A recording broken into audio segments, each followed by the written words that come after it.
Okay, welcome back everyone for our next session, 2024 Trends, the Good, the Bad and the Prosperous.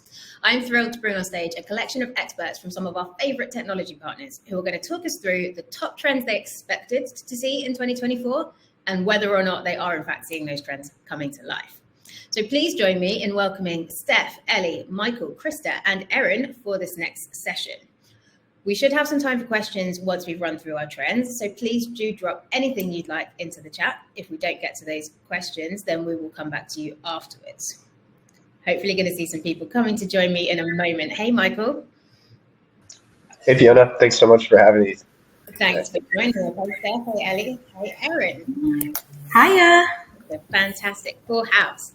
Hi, everybody. Great to have you here. Thank you so much. Let's find out who we do have here with us. So I am thrilled to introduce you today. We'll run through everybody quickly. They will, of course, have a chance to tell you who they are and where they're from in their slides as well. But we have Steph, Partner Marketing Manager from Just You Know. Welcome, Steph. We have Ellie, Strategic Partnerships Manager from Klaviyo. We have Michael, Technology Partner Manager from Gorgeous. We have Krista, Senior Partner Manager from ShipBob. And last but by no means least, Erin, Tech Partner Manager from Triple Whale. So a real standout cast of people with us today. So, as I say, they'll introduce themselves when they get to their trends. But for now, I'm going to kick things off with the trend that Loyalty Line thought in 2024. So, for us, 2024 was the year that rewards would get more rewarding. What did we mean by that? Well, customers would be looking for more than just money off or discounts. More and more, their loyalty would be won by experiences and VIP rewards. This has actually become more and more prevalent this year, which is good because we thought it would. Across the first half of this year, we've seen some super interesting use cases being deployed by our users. So to call out just a few of my favorite examples, Base Travel, they've expanded their free product rewards to include a really wide variety of items from small purses right through to roller bags. And as Kurt was saying in our keynote earlier today, free product rewards are becoming extremely powerful. We've also seen Lucy and Yak relaunch their Reyak program, and that offers customers points in exchange for recycling old garments that they return. And my third favorite or next favorite example is from the Inky List. They have been running exclusive member Q&A webinars with their founder just for loyalty program VIPs. Why is this a trend you should be so happy to see?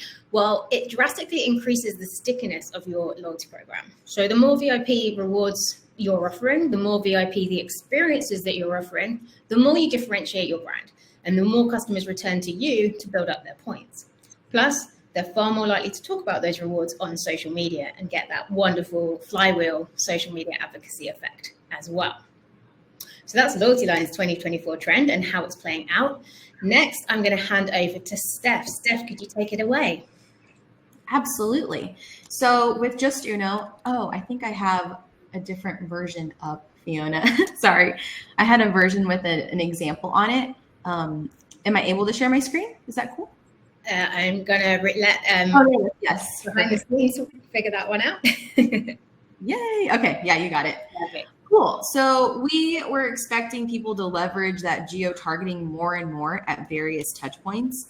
And that was with just thinking about the global markets being more accessible, not only in the buying power in markets across the globe, but also just how people can shop, with social commerce really coming into play and people actually adapting to that and figuring that into their new e-commerce journey.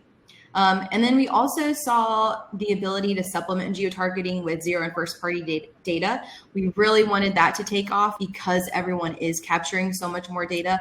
Something really key to partner that with is geo-targeting. And with geo-targeting, when you're thinking about that in your whole targeting strategy, that's going to allow you to either recommend the right kinds of products, the right kind of price point, different bundles or recommendations or offers based off of creators or influencers that you're working with in that space. So it opens up a lot of doors when you start thinking that more broad geo-targeting and how that mixes in with zero and first-party data. And then that's leading into the expansion of multiple sites. And it's multiple sites that are all encompassed under the same type of company. But the branding's different, like everything from site colors to that brand voice is a little different. And the idea is that the websites are doing their own segmentation versus everyone being driven to one site. So I do have a little graphic here on the side to share where the post-purchase experience is a great way to leverage any kind of geo-targeted messaging and implement or add in that 0 and first-party data that you have. So this is just a cool post-purchase screen. And you can see right away there's 3 elements that you can customize based off of geo-targeting. That's going to be your top banner, your opt-in, whether that's email or SMS and what you're trying to prioritize, or it could even be something like a social handle, getting someone's TikTok or their Instagram handle so that you can figure out if they should fit into the rest of your strategies. And then there's the product recommendation element. So a lot of elements that contribute to geo-targeting and leveraging that across the board. And that's it. Fantastic. Steph, thank you so much. We're going to hand over to Ellie from Klaviyo. Thank you. Yeah, so this year we were keen to see how everybody was going to react to something that I feel like we've heard for many a year, but the deprecation of the third-party cookie. We genuinely did think that people probably would be doing this sooner rather than later, and it's actually been quite fruitful for a lot of the brands that we work with. Obviously, we all know the rising cost of acquisition. A lot of savvy brands have essentially pivoted to use the wealth of their first-party data that they're collecting through their loyalty programs, their e-commerce site, all of this that they essentially can plug into Klaviyo, and then be able to use that across their paid and then their owned channels as well. So essentially being able to target email and SMS subscribers who've interacted with your messages but not yet purchased, you can then essentially create a segment of this and push that to Meta, to Google, and retarget that customer through that channel. And essentially the goal to be able to capture their attention on that channel and ensuring that the brand remains top of mind no matter where they kind of interact with them as well, and essentially get them to that all-important first purchase. We've also seen as well customers create lookalike audiences through their first-party data, so knowing who their VIP loyalty tiers are and going out and finding similar customers that will behave in the same way, because you know that that person's an advocate, they engage with the brand, and they essentially you can target them across or acquire these across these paid channels and then lower your CPA there as well, because you know that you have a longer lifetime value with them. And then as well, essentially making sure that all of your marketing channels are aligned with this as well. Essentially, brands research shows that you have 7 touch points with a brand until you purchase. So instead of having just one-off intermittent experiences with that brand, the brand is then telling you a story through these different touch points because they have all of this data and they can activate it in a way that's really personalized and really relevant. So we've seen a lot of customers essentially bring down their cost of acquisition and have a better lifetime value based on this as well. So a successful one so far. Great. Yeah, I think I've seen so many Cookie Monster headlines, images, GIFs, etc. It's definitely on people's minds, but I think lookalike audience is a fantastic idea there. Erin, let's hand over to you. Yeah, so just really quickly, once again, I'm Erin Watt, one of the tech partner managers here at Triple Whale. And then for anyone who's unfamiliar with Triple Whale is an e-commerce analytics platform crafted to empower brands operating at scale to gather, attribute, and analyze data to make the right decision at the right time. So basically, we make it really, really easy to help you achieve sustainable growth by showing you where your customers came from, who they are, what they bought, and also, of course, how much it actually costs to acquire them. So let's jump into it. So when we start to think about some positive trends that Triple Whale has observed for 2024, we think of mobile commerce. So we actually have noticed that mobile commerce has been steadily growing since the e-commerce boom in 2020, showing no signs of slowing down and the projected to keep growing in 2025. But let's not take my word for it. Let's look into some data to actually back up where the mobile commerce trend is heading and why it's beneficial for brands to keep up with it for their mobile websites. So first, let's dive into the mobile transactions. So by the end of 2024, forecasts actually predict that mobile transactions will make up 72.9% of all e-commerce sales, showcasing a significant shift towards shopping via smartphones and tablets. So this really marks a notable increase from previous years. So for example, in 2021, we saw mobile transactions about 67% of all e-commerce sales. In 2022, this figure rose around 70%, and then the continued trend in 2023 was about 71.5% in all e-commerce sales. So this really kind of represents in both like an 8.4 increase from 2021 to 2024. Then we look at user behavior. So consumers nowadays heavily rely on their phones for instant access to information. It's during those critical moments of I want to know, I want to buy, that the decisions are made and preferences are shaped. Particularly amongst those younger generations, this reliance on mobile devices immediately answers for driving the surge in mobile purchases. So recent statistics have actually shown that roughly 79% of Gen Zs and 77% of millennials are now engaging in mobile shopping more frequently compared to just 2 years ago.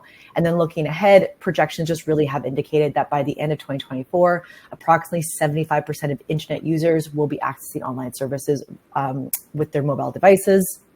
And then finally, let's discuss some conversions. So mobile devices have seen a steady increase in conversion rates thanks to the advancements of mobile UX and also UI design, as well as faster network speeds. So for instance, during May 7th to May 13th, 2024, a Triple Whale store, Madison Braids, actually observed a 2.74 conversion rate for mobile devices compared to a 1.25 conversion rate for desktop computers. And Fiona, I just had a really quick slide just to kind of some supporting factors that helped with the data that I just presented there. Sure. So first is, once again, talking about tech advancements. So as smartphones continue to dominate as that preferred device for online shopping, speed really becomes critical here. So with the advancements of like 5G, accessing online stores on your mobile becomes even easier and also more convenient than actually on a PC. And then the next is going to be social media integrations. So social media platforms like your Instagrams, your Facebooks, your TikToks are increasingly incorporating e-commerce features, making shopping directly through those mobile apps much easier. Not only do these integrations boost sales by offering consumers more convenience for shopping with their favorite stores and media apps, but it also is going to boost conversion rates. So for instance, you can now check out on Instagram, so allowing customers to complete purchases without ever leaving the app. Or with Facebook Shops, you can now establish online stores accessible from both Facebook and Instagram, providing that unified shopping experience. And then of course, TikTok with their shoppable video feature enables users to click on product links within their videos and then view details to make purchases. And then quickly, just the last one is also just the ability to pay with mobile payment solutions. So just that widespread availability of mobile payment solutions like your Apple Pay, Google Wallet, and various mobile banking apps is really revolutionizing transactions as well as making the purchasing process faster and more secure. Thank you. Amazing. Thank you, Erin. I'm just thinking of my own buying behaviors. The only things I buy on a desktop are big ticket items, flights, furniture, anything like I really want to concentrate, but the more e-commerce sort of quick buy stuff, definitely on a mobile phone. Fantastic. Michael, over to you. Awesome. So yeah, Michael here from Gorgeous. Wanted to give you a quick background on what we do if you're not familiar. We're the leading AI customer experience platform for e-commerce stores. We work with over 15,000 merchants right now, mostly on Shopify, but also on other platforms. Basically what we do, combine all your support channels to one centralized inbox. Every interaction is really attached to the relevant customer data. That's all pulled straight from Shopify. Plus it integrates with hundreds of other apps, including pretty much everyone here on today's call, no matter what size store you have. So you can kind of like instantly handle all your support tickets using smart automation and AI. So what trends are we kind of seeing? One of them is, of course, like using live chats for conversion optimizations. We're seeing this a lot more, and it's something that we've also been focusing on from a product perspective. But what it really does is like it helps brands drive better conversion campaigns. you want to turn first-time shoppers into repeat customers. So you harness that power of personalization, you really supercharge your website. That conversion rate goes up. I think we rolled something out called Gorgeous Convert. Immediately helps like 6% just by having that in place. It's basically a tool that unblocks the sales process, right? And brands that are using that, they can kind of do proactive outreach, self-service functionality, and you can set up these things to be automated so you can reach, all these shoppers on your site. So whether you want to offer a quiz or ask them if they have a question, right? Maybe share a limited time discount. All these kind of things help kind of remind them of you're guiding them through a process and through a specific customer journey. Kind of tying into that AI in personalization. So AI recommendations really like leverage all that customer data to make those recommendations, tailor messaging, and also like anticipating customer needs because using AI and automation that is built in to your own data and integrations really puts you in control. So that way you can like quickly give the right answer to your customers every single time. And when you understand those like individual preferences, you leverage that purchase history data, browsing behavior. There's like all these data points that brands can use to really tailor those suggestions to like each customer's like unique interests and their unique needs. That's like really what true personalization is. So I think we're starting to see brands who are doing a lot more of that are just getting much more conversions, much better customer lifetime value, right? And even coming up with ways to like boost AOV, right? And then lastly, I know this is something Aaron you just had talked about, and something we're also kind of seeing too is new channels, especially on social commerce, namely TikTok Shop, of course, like the newest one. The evolution of shopping through Instagram, and like I think one of the kind of newer ones is like live stream shopping and sometimes like augmented reality shopping. Haven't done it myself. I don't have one of those nifty headsets, but we're kind of like in the early days of that. And brands that are leveraging these platforms like Instagram, Facebook, and TikTok, right, can seamlessly integrate those shopping features directly into their posts, into their stories, right? And that makes it a lot easier for customers to discover those products, view the product details, and make those like purchases without leaving those apps. And that's streamlining the process. And if you're able to like be there in those channels and answer those questions, you're capturing a new segment, right? And I don't think we're fully have seen, what the potential is, but I think what was it in 2023 they had predicted TikTok Shop as a channel would do like 20 billion in revenue. I think it ended up being like 4.4, but that's still a pretty healthy number. Absolutely. Fantastic. Thank you so much, Michael. Yeah, I have to say I'm not, I think I'm a little too old for TikTok, but I have been watching the shopping and it's growing rapidly. It's very interesting. And having watched Instagram do the same thing not that long ago, it's I'm very intrigued to see what happens next, particularly if there's going to be a headset involved. Thank you, Michael. Krista, over to you. Thank you. Yeah, so I'm Krista from ShipBob. If you're not familiar, we are a global fulfillment company. But on our end, a trend we've seen really take off this year is omni-channel. So great segue from Michael's point. But we've actually surveyed our brands and found that 73% of ShipBob brands are already selling on 2 or more channels in 2024. And this really has exploded with the launch of TikTok Shop, which was back in September of 2023. And since partnering with TikTok, we're fulfilling over 1 million TikTok orders every month. We've onboarded hundreds of sellers and are helping growing businesses meet strict TikTok guidelines with a 99% fulfillment SLA. So ton of benefits of omni-channel. Of course, this allows your customers to find you anywhere, whether that's in store or online. We've seen this recently with direct-to-consumer brands that are actually returning to in-store. For example, the bedding brand Brooklinen just opened up their 9th brick and mortar storefront after starting as a direct-to-consumer only brand. So you don't have to open your own storefront, but you can definitely get on the shelves at your favorite retail stores like a Target or an Ulta. ShipBob supports over 75 retailers through our EDI connections. So you can get your products in store and on the shelves at major retailers. And then, of course, an omni-channel strategy is going to increase loyalty by providing just a convenient shopping experience. Through increased availability, you're meeting your shoppers where they are already shopping, and allows you to easily unlock new sales channels and expand your total addressable market and reduce acquisition costs. So again, TikTok is a great discovery engine. So if you have any questions about getting started there, let ShipBob know, but definitely a good starting point for omnichannel. Amazing. Thank you, Krista. We are seeing a similar trend, actually. Lots of our merchants are opening up more brick and mortars, expanding again. It's great to see the high street coming back for sure. I really am going to have to get onto this TikTok trend though, aren't I? Okay, so that is the good. Now we'll move on to the less good. For us at Loyalty Lion, we've heard from a lot of people that the Google and the Yahoo regulation changes to email have been hitting pretty hard in some places. In other cases, you might be wondering why email performance is down without actually realizing that your emails aren't making it through to inboxes as much as they used to.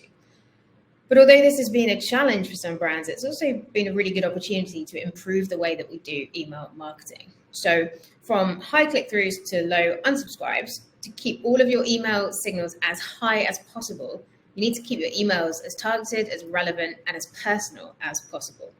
We can't really afford anymore to, as marketers, to be complacent and to send catch-all emails. We're going to have to start taking a more targeted approach off the back of some of these changes.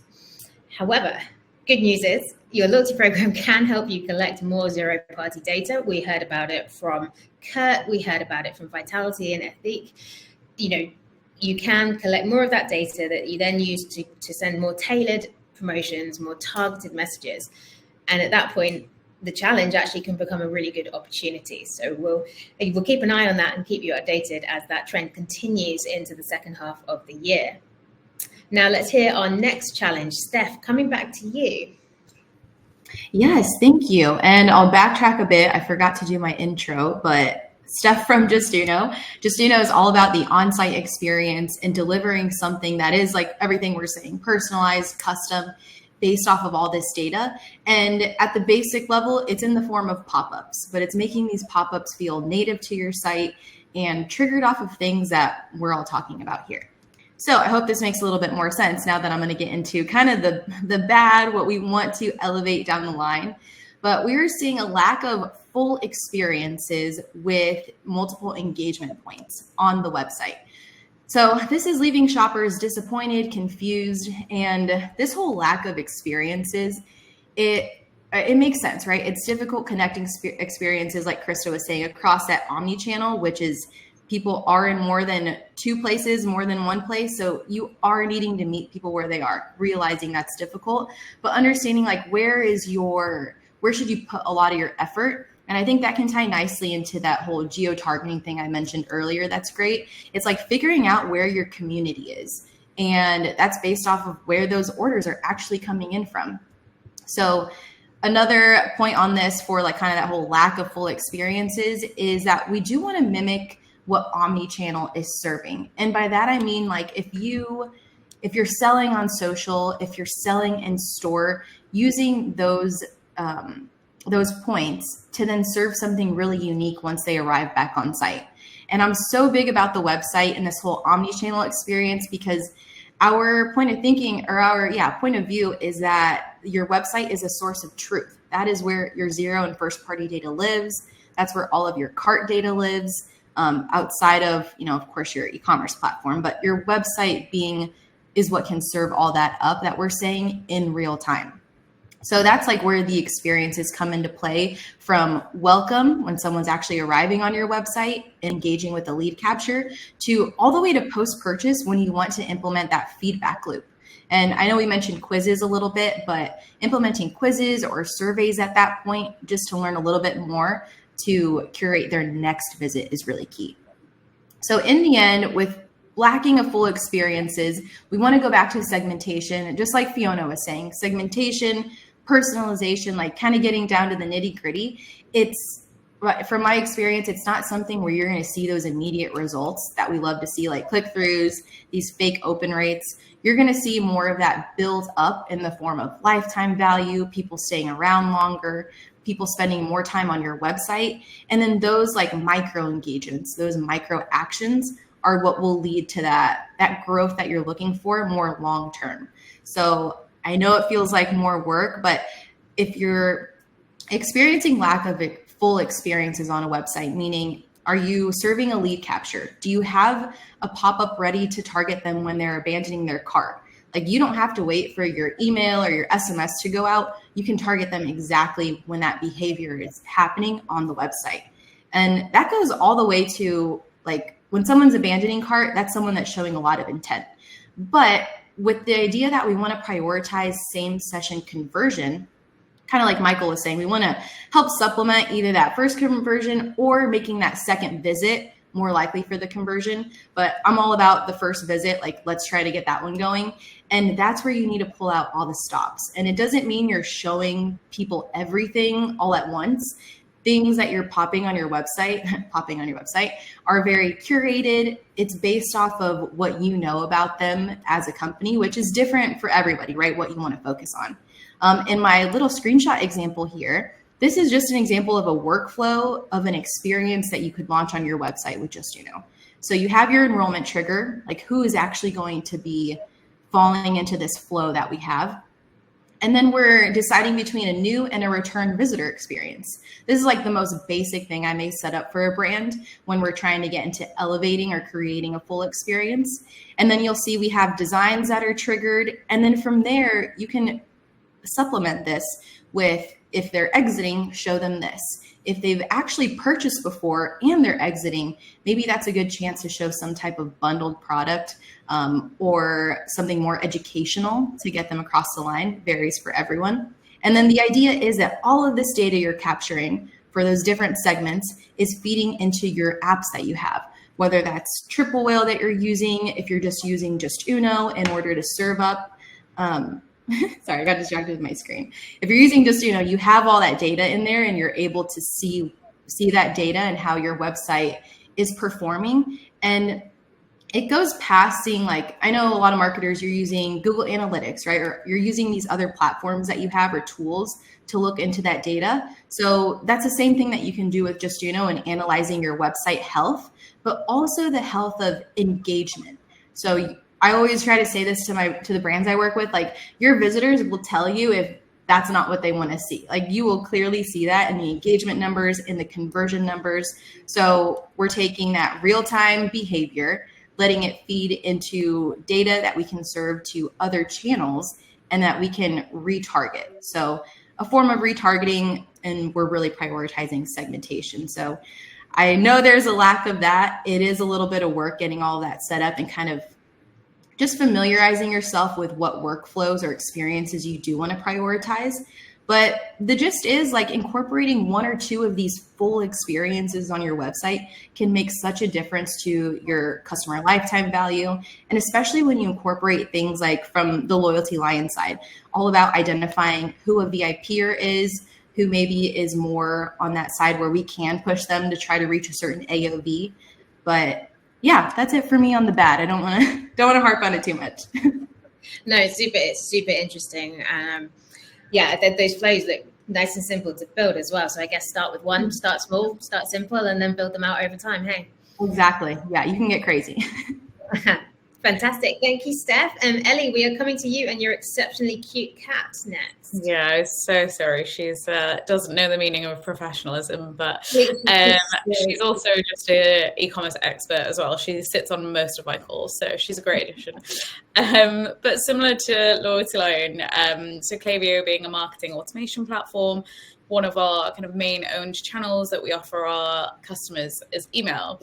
And so with the kind of deadline of Yahoogle last quarter, essentially this was a giant pain in the neck for every one of our customers. So for us, we saw a lot of confusion over the recommendations of kind of the volume of sends that people had to be aware of, setting up their own DMARC, creating their own dedicated sending IPs. There was a huge amount of work I guess it wasn't huge, but it felt like a huge amount of work for each customer.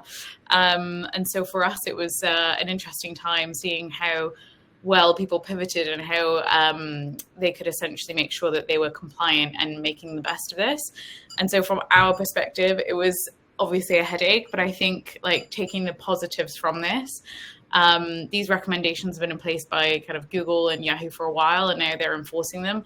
Essentially, it just means that people are going to see better email marketing success, better conversion rates as well, because essentially at the end of the day, you're making sure that you're not falling into spam, that you've got really great IP, kind of a warmed IP, like a well-rated IP that you're sending from as well.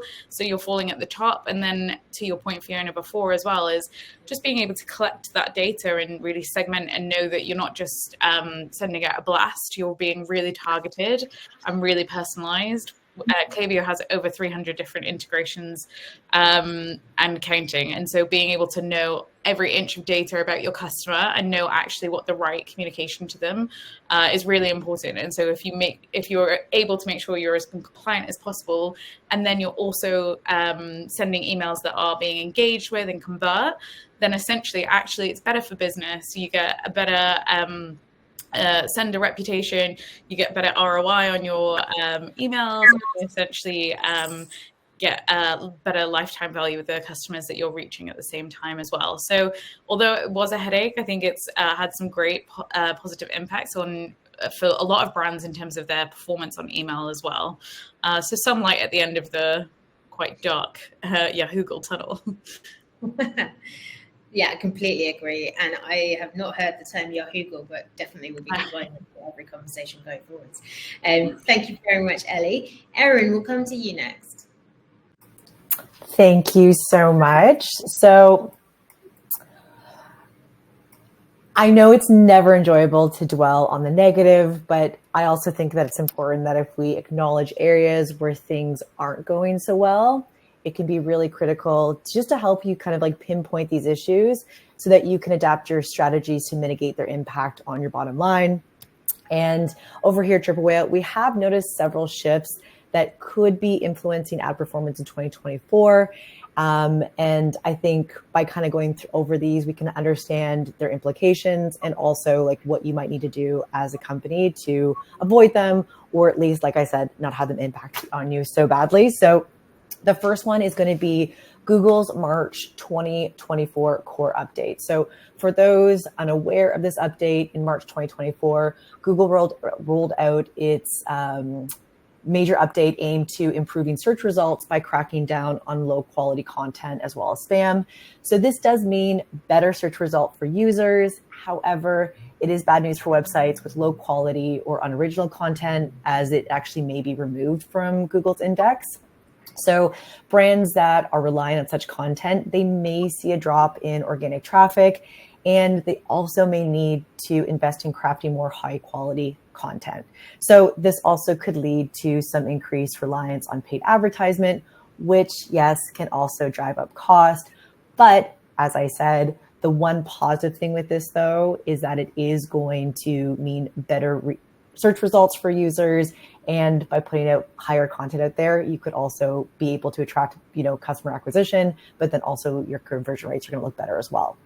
So the next, which we've also talked about already, is the depreciation of cookies. So the cookieless era is finally here, underscoring the necessity for that first party and zero party data to understand where your customers are coming from.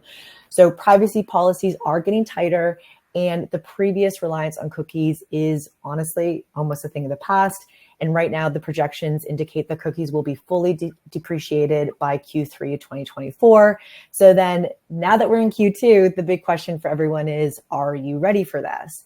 And if you're not, the great thing is that there are tools out there like Triple Whale, which can assist brands in leveraging that first party data and advanced attribution models so that you don't have to heavily rely on cookies any longer. Another shift that might possibly be affecting the performance of your ads is the changes to Meta's ad manager. So in 2024, the 11 original ad objectives that Meta previously had will be discontinued, which means you'll no longer be able to duplicate or import campaigns, ad sets, and ads using the original objectives. So this might throw a wrench into the marketing plans for brands who've had quality ads running for a long period of time with minimal changes. And also there's the chance that marketers might need to face a bit of a learning curve and will need to adjust their strategies to align with the new objectives, which could also temporarily affect the ad performance as well. And then lastly, which I mean is so annoying, but there is the possibility of TikTok being banned in the US. And just when things were getting good for advertisers on TikTok, there is that threat that the platform itself could be banned entirely in the United States. So the reason why this could, it might not yet, but this could impact the brand's ability to extend their reach with the potential new customers and the utilization of a platform that has been built for conversions. And obviously, it would be hard to advertise on a platform if it would be banned in a country with over 107 million monthly active users. Luckily, this is still an ongoing process. Nothing has happened as of yet, but it is also still a great time to be advertising on here, attract all of those new customers because it is such a huge reach and you can get so many more customers through this platform. So continue using it before anything actually does happen. Amazing. Thank you. And I think what you're saying is acquire lots of customers via TikTok and then get them to join your loyalty program so that they then there you see, like that's why we work together. This is the importance of working together. That's a great point. Great challenges. You're absolutely right. And it is interesting, again, as a the challenges actually will force us to do better marketing at the same time. So they're challenging, but they're exciting too. Exactly. And that's the way you have to look at it. Like there is a learning curves. You might start seeing that there's going to be effect on your organic traffic. But at the end of the day, by doing these things, we're just going to all excel better as brands and the customer service as well too. So fantastic. Thank you. Michael, over to you. Oh yeah, back to me at the studio here. One of the other kind of things that I think that maybe hasn't gone so well is personalization, but like gone wrong, not done quite correctly. Probably one of the biggest things that we've kind of seen is like aggressive discounting, and what ends up happening is these discounts get overused to acquire like short-term customers. What that really does is it's like eroding sales for brands. And little discounts and like promotions, they can drive these short-term sales, which might be great for making the end of the month or something like that. This overly aggressive use of discounting strategies, especially like for Shopify merchants in 2024, basically what it does is it devalues the product in the eyes of the consumer and kind of trains them to wait for certain kinds of sales, changing what the perceived value of the brand is. And I think that kind of like translates well into this next one is like the lack of customer engagement. So brands are kind of like sometimes failing to prioritize this engagement as an important step in relationship building. And what that leads to is like a struggle to retain customers and drive like repeat purchases. So building that loyal customer base requires ongoing communications, those personalized experiences, and like really proactive efforts to gather feedback and address what they need. So any brand who isn't really isn't delivering a consistent experience across different channels and touch points might have a little bit of a disjointed journey. And I think what kind of ties this all together is like these context clues that are getting overlooked. And it's really easy to bring that back to the front and center of the buyer journey. What actions, and I think Steph kind of touched on this, like what actions has someone taken on your website? Are you designing a desired path for them to take? Do you know if they're a VIP customer, right? You can leverage like Shopify data and know like how long have they been on the site? Have they made a previous purchase?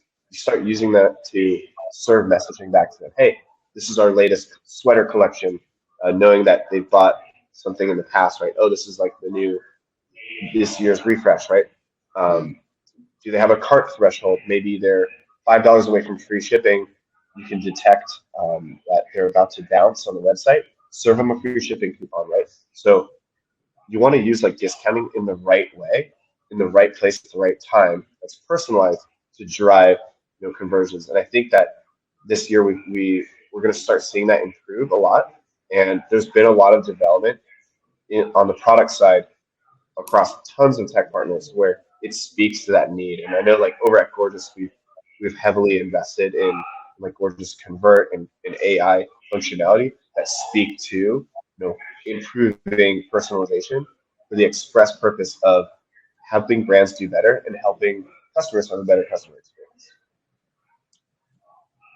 Fantastic. Yeah, I think someone said to me very early on in my career that if you're planning your online journey, you should pretend you're in a shop. What do you deliver in a shop? Let's do the same thing. Let's figure out a way to do the same thing. So it's good to see that people are still thinking that way, for sure. Thank you, Michael. Last but not least, we'll come to Krista. Definitely. So for us, supply chain disruptions kind of continue to impact the shopper experience. So these disruptions didn't end after the pandemic. Global trade continues to face challenges, the Panama Canal drought, the Red Sea crisis. We've seen all sorts of things. If you remember the container ship that blocked the Suez Canal in 2021, that was a huge mess. And so what we've learned from these instances is that it's very important to build a flexible supply chain. And the best way to do this is by getting inventory closer to your customers by redistributing it to multiple warehouse locations. So there's a ton of benefits to this as well. Of course, you're going to be able to mitigate risk and improve inventory availability. So splitting your inventory across warehouses helps you be prepared for things like the container ship blocking the Suez Canal, and just have options in the event that your orders cannot leave a particular fulfillment center. So when you split that inventory across different regions, you'll have backup in other locations and you'll never have to just be affected completely by any of these disruptions. You're also going to be able to deliver on fast shipping expectations when you distribute inventory. So our proprietary algorithm actually automatically finds the most affordable shipping rate by using a combination of all shipping options to provide cost-effective rates and on-time delivery.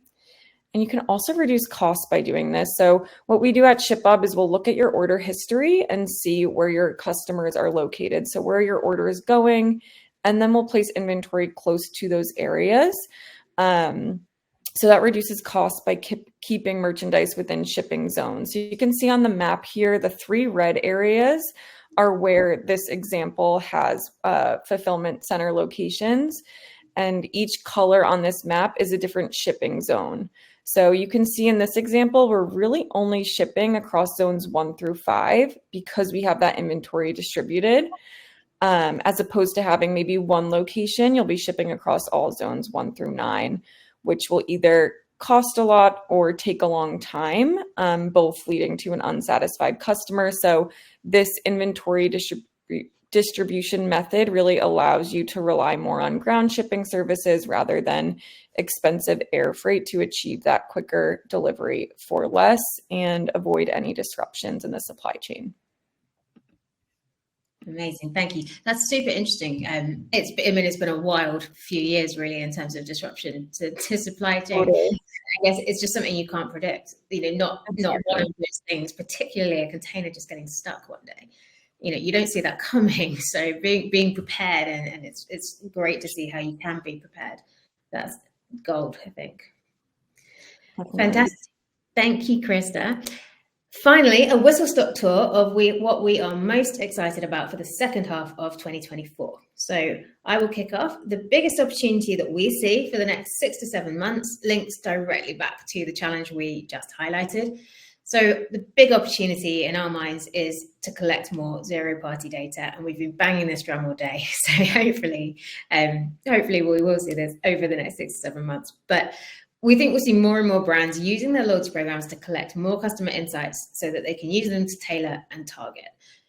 So you could be doing what our customer Lace Laboratory do already and offering points in exchange for a survey when you join the program. Or it could be something like offering top tier members the chance to participate in a focus group. Whatever it is, most importantly, it should be about collecting data, but also showing customers that they do share their data with you. You'll use it responsibly and you'll use it to their benefit. We've had a few examples come up along the way of actually we're damaging trust slightly. The rules, the regulations are getting stricter, so we need to be showing people that we're collecting data for the right reasons and we're using it to really drive good personalization. So that's what we see coming up. Steph, coming back to you.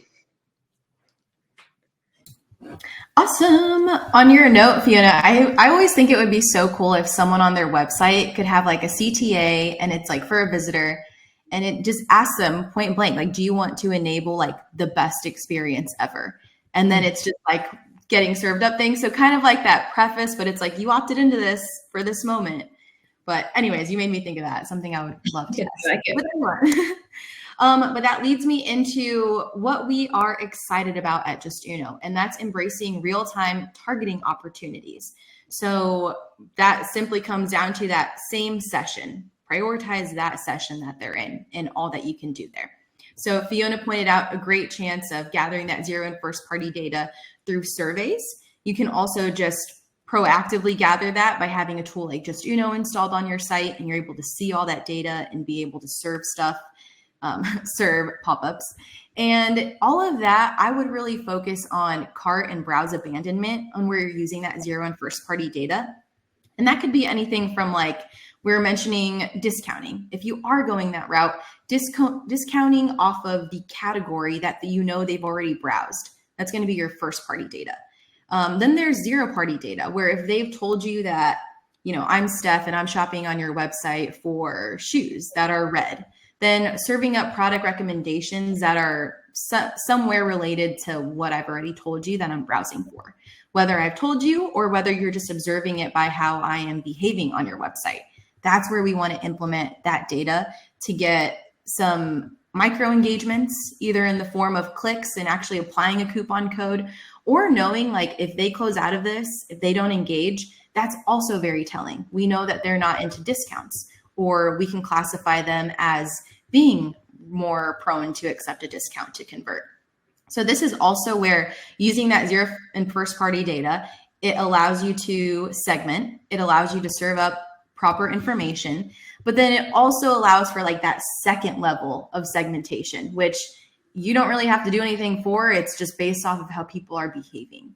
And next up is excitement for like using real time is around syncing this data across channels from your source of truth, the website. So for example, at Just Uno, our main priority when we're considering integrations is having that two-way sync between us and our partners, where anything that you're seeing on your website or those priority metrics that are related to clicks and behavior with pop-ups, that's being served into loyalty programs, review programs. So that's our big goal with the platform, and being able to distribute that data and able so that you being able to give you the chance to, I like what Michael said earlier, kind of address that context of what someone is experiencing with your brand. And then also super excited about testing environments being more automated. So by this, I mean like just straight A/B testing being way easier to implement.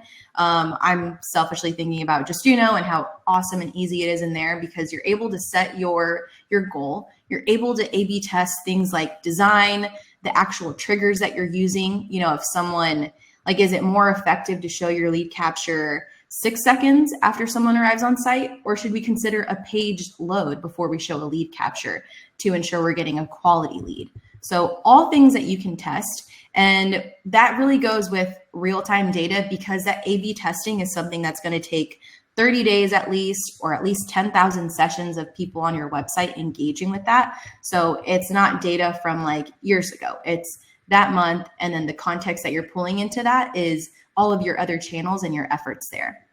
I have this just cool example screenshot of Choose Your Discount. This is a really popular pop-up that you can change to show whichever offers, but this is a great tell of like what is going to drive someone. So if someone clicks 10%, you know they're into codes. If someone clicks free shipping, that's kind of their objection they're trying to overcome. If they're looking more for bundles, you kind of get the gist there. So aside from just testing what discounts you want to show here, you can also test like that color option.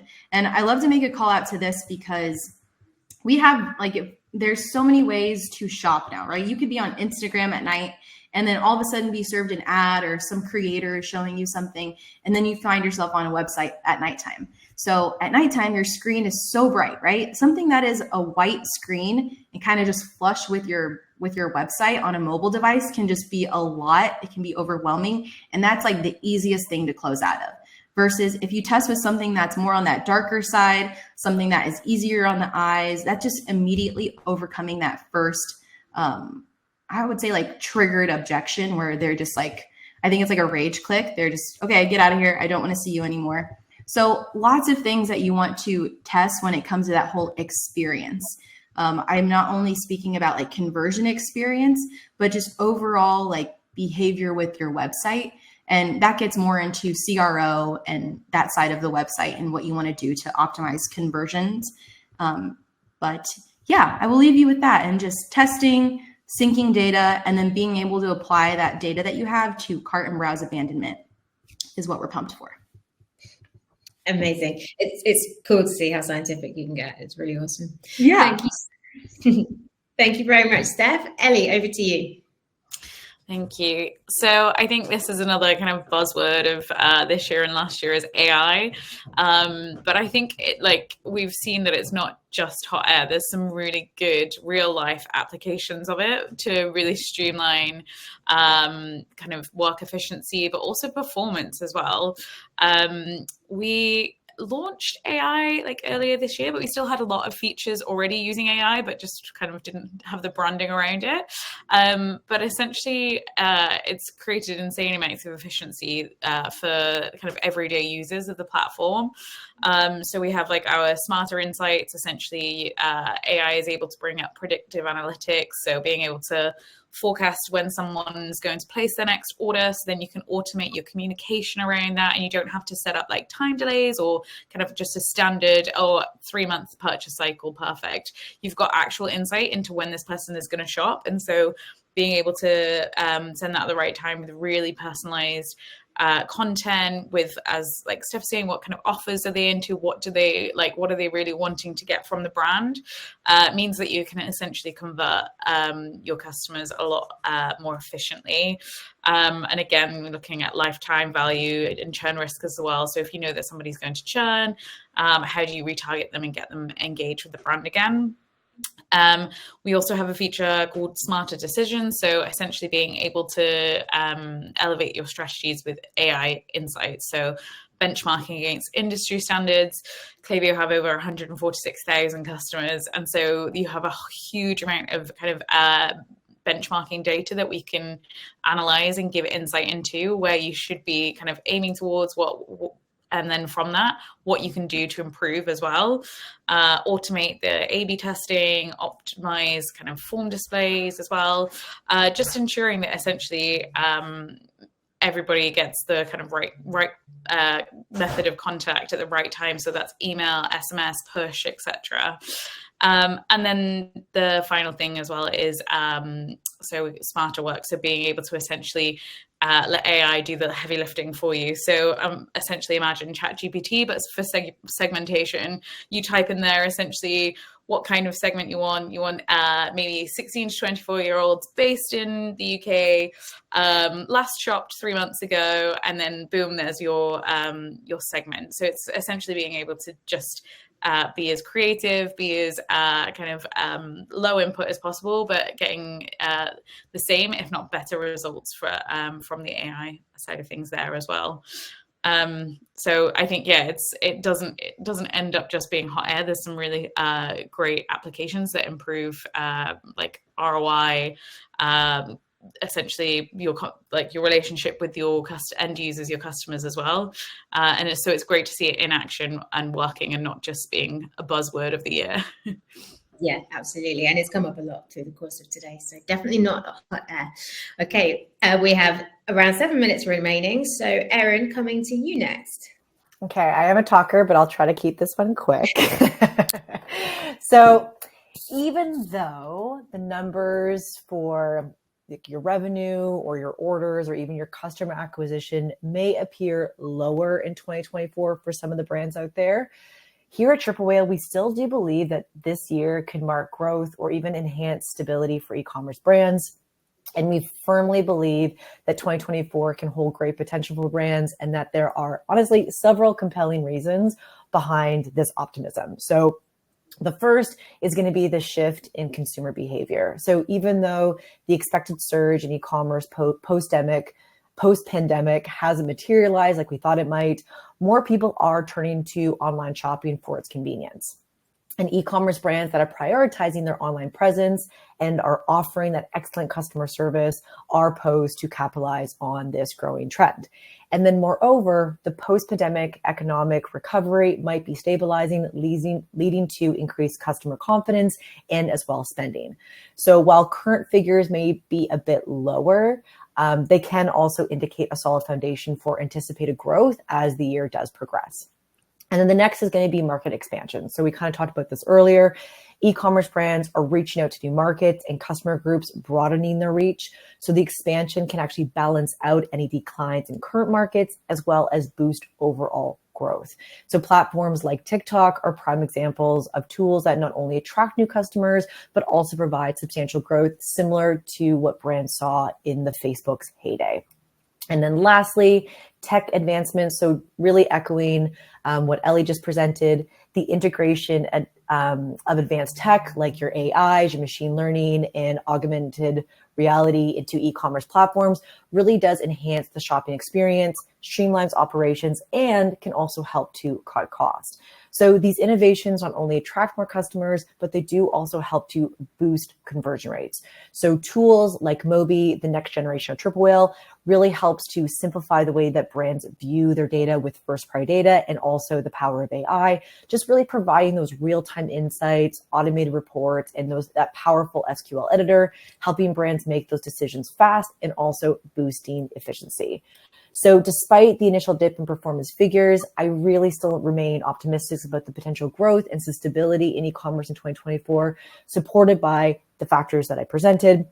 And also, just to continue to stay ahead, businesses just need to keep prioritizing long-term strategies like the ones that all of our presenters suggested in today's webinar, and also adapt in this ever-evolving market and to capitalize on all those opportunities presented to you. Brilliant. Thank you, Erin. We love optimism. Michael, over to you. Definitely, yeah. There's quite a few things that I'm excited about here. One of them is kind of a deep one here, like the changes that are coming to checkout extensibility. So I think there was like that announcement right in January from Shopify. There's just this whole world opening up on giving customers a lot more flexibility when it comes to like customization, convenience. That's a major driving force. I mean, think about when you're using Apple Pay and where maybe you forgot your wallet, something like that. That's kind of like where things are going, tailoring that checkout flow, integrating with third-party apps, solutions, marketing platforms, analytics tools, CRM systems, and of course, customer support. Merchants can really leverage like these integrations in that checkout process to capture like that really valuable customer data, track conversions better, and I think most importantly, provide like personalized support throughout the checkout process. I mean, you're not at the finish line, you're at the finish line. And think cart abandonment more. Now, that's going to be really, really smooth as we get to that like more frictionless process. Second, I think we've touched on this quite a bit, like mobile optimization. Mobile apps built with like features like one-click checkouts, saving your payment information, frictionless navigation, like that optimizes that conversion funnel and further like speaks to reducing cart abandonment rates. So brands that are really focusing on like reducing friction here, like really at that tail end of the journey, I think are going to start seeing a lot more wins. And I know we don't have too much time left. Want to talk briefly on like this like holiday sale idea that I know I kind of touched on earlier, but brands that are better equipped to capture customer attention early and maintain momentum throughout the season won't need to rely on this whole concept. So I think we're going to start seeing a change and a shift with that whole holiday sale idea, because they might not even need to position discounts. Like exclusive items is a really good example of not discounting, but still leveraging that like special time of the year or special time of the of a season where you don't always have to discount something. So that's really transformational, and I think brands that are developing like custom apps, right, like where they get early access, are leveraging on the success of still getting the interest of those brand loyalists without diluting the value of their products, and then it makes for a great experience. Absolutely, although it's scary to say the word holiday yet. But no, 100%. Thank you, Michael. Krista, over to you. Yes, I will try to keep it short. I know we're almost at time, but we're very excited for the advancements in personalization through the rest of the year. I know personalization has been touched on a lot throughout this session, but almost 71% of shoppers expect a personal touch somewhere throughout the shopping experience.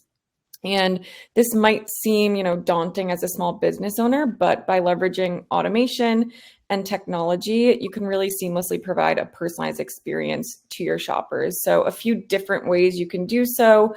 Over communicate during the post-purchase experience. So after that purchase has been placed and shipping starts, that really is the period of where things can go wrong or trust can be broken. And so we have integrations with tech leaders like Gorgeous and Klaviyo to help you manage customer expectations with clear delivery information and order updates, all powered by ShipBob fulfillment data in real time.